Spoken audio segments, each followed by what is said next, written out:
Hi and welcome to Module 2 in the Radical Self-Care Revolution. How did you get on with the last module? Did you have any insights about your relationship with self-care? I'd love to know. In this module, Module 2, it's going to be in a few parts because I want to keep it in small, actionable chunks that you can take action on and go back and look at if you need to without wading through reams of video, because I know how busy you are. We all are. And today I'd like to delve a little bit into how we create new habits and give you a great map to navigate the journey. And I also want to give you a small but life-changing challenge. So make sure you watch to the end of the video. But first, I want to start with sharing a quote from the amazing Brené Brown, and it's from her book, The Gift of Imperfection, which I really recommend you read if you have time, or when you have time. So here is the quote, and it's a printable. You can just get it from the link below. Understanding the difference between healthy striving and perfectionism is critical to laying down the shield and picking up your life. Research shows perfectionism hampers success.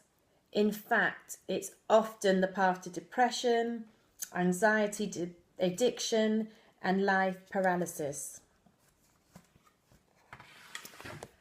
So I'd like to take a moment to acknowledge the fact that everything that we're doing in the Radical Self-Care Revolution is healthy striving and not a search for perfectionism. So I want you to start where you are, use what you have, and do what you can. And slowly but surely you will start to see a difference in your life. And a really useful tool that I was given when I was trained to be a coach was this idea of there being 4 steps to creating a new habit. And the first step is the unconscious incompetence. And this is where you're just muddling along. Maybe you know that you're unhappy with things, but you don't really know how to change a situation. It's a kind of unhappy place to be. But the next step is the conscious incompetence. And this is where you've identified the thing that you want to change. Maybe that's wanting to eat more healthy in a way that gives you more energy, or perhaps it's learning to say no to people who drain your energy or take too much of your time. Conscious incompetence can be a frustrating place to be, but it's also a place of great potential. So you can focus on the frustration, or you can use the frustration as a catalyst for change. So if this frustration comes up for you, I want you to welcome it as a message that things need to be different, as a challenge and a catalyst to move you forward to create a life that you really want. And the third step is conscious competence. And this is a really tough stage to navigate, but it's also a powerful one if you navigate it correctly. And I'm here to help. So conscious competence is the stage where you start to create new habits. If we use the examples I used before, it's where you actually start to say no to people or make empowering food choices. It's the stage where fear, perfectionism, guilt, shame can kick in and try to sabotage you. Again, Brené Brown has some amazing advice on this stage, and it's great to remember that healthy striving is self-focused. How can I improve? Perfectionism is other-focused. What will they think? Again, this is for you if you want to print it out. So this is the part of the process where it's great to be part of a group of people who are on the same journey as you. Because when you change, it can often make you and the people around you feel uncomfortable. And the unconscious pressure to stay the same and not move forward can be overwhelming.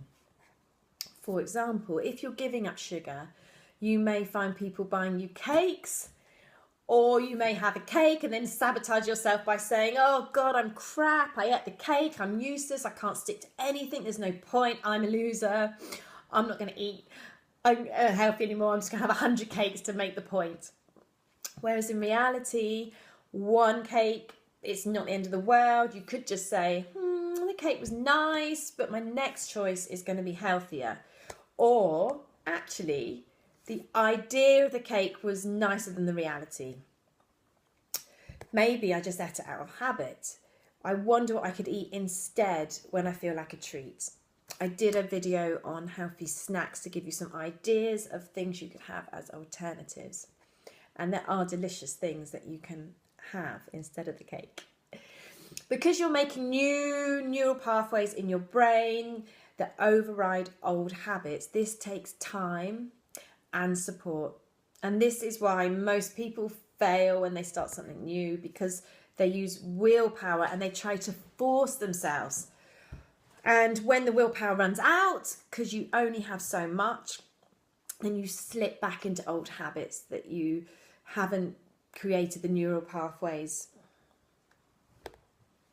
So this is where I really want you to come to the group for support and help. If you're not used to doing that, it can really feel weird, but soon you'll develop a neural pathway that's happy to ask for help when you need it. And that is really empowering, and it's a good thing to do.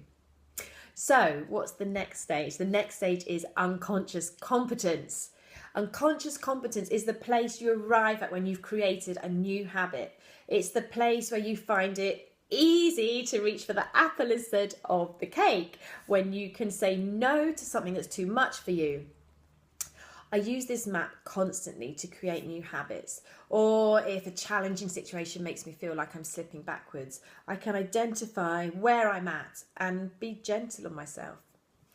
So I'd like to leave you with a challenge to step up into conscious competence every time you find yourself spiraling into negative thoughts or saying unkind things to yourself. As soon as you catch yourself, say, okay, I see you, and I know this is a pattern and I'm going to change it. At that moment, you have a chance to reroute your destiny. It's a chance to stand up to the never good enough, who do you think you are voices, and move forward. So your mission this week is to start noticing the voice in your head, and to notice when it's being unkind or putting yourself down or telling you that you're not good enough. Then you change those words in your head. You can do it gently by treating yourself like a worried, anxious child, scared of the unknown situation. How would you speak to that child? And I know that this is totally possible because I have done it. For instance, there wasn't that long ago when I used to feel guilty for even having a bath on my own. You know, most nights I would have a bath with both the twins when they were little. And if I was doing something just for myself, I felt like I was being selfish and that I should be giving my time to them. But when these thoughts started to crop up, I would say, no, Anna, it's okay to spend time on your own, to do things for yourself. In fact, it's essential. Your family need you to be filled up and loving yourself so that you can then love them. So when these feelings came up for me, you know, feeling worried or anxious, scared that things might not work out, I'd say to myself, it's okay. I know that you're worried things might not work out for us, but I'm working towards our life and making it better, and I need you to be brave.